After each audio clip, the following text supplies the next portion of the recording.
As dawn broke in Nairobi, the emergency workers who had toiled all night to rescue those still trapped stepped up their efforts.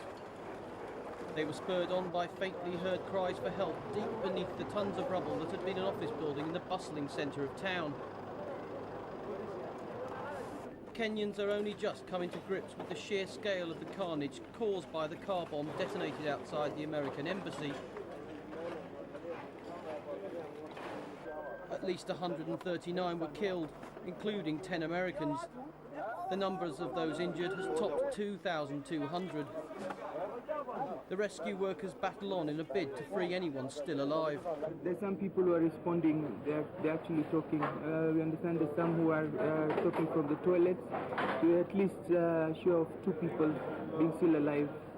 One of them was alive, but still when our people reached him, and he was dead by the time we reached him. But we were talking to him until we reached him. There have been a few miracles, with people being plucked from what looks like almost certain death. But more often than miracles, there have been the discovery of the inevitable. More battered bodies dragged out. They had hoped this stretcher would come down carrying a survivor whose cries had been heard. It came down empty. The last words he uttered after his agonising cries for help drained away were simply, "I have gone now." Kenya is not a land used to such attacks and is struggling to cope. The limited facilities available have been brought to the site, but the fragility of the wreckage has hampered the rescue efforts. We are not using the machine because we do not know whether we have other people further in. Troops from across the country have joined the rescue effort, but hopes of finding survivors are fading fast.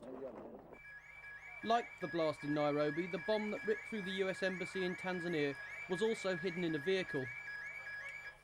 It too caused chaos, but mercifully it didn't result in anything like the carnage in Kenya. Still, 8 people were killed, according to official figures. Another 65 are injured and in hospital. Why 2 African nations which have so far avoided the war and violence that has characterised their continent should have been targeted remains a mystery. The day after the explosion saw people trying to recover what was left of their possessions. Eyewitnesses spoke of a massive explosion that left a 6-foot crater. People close to the blast were blown to pieces.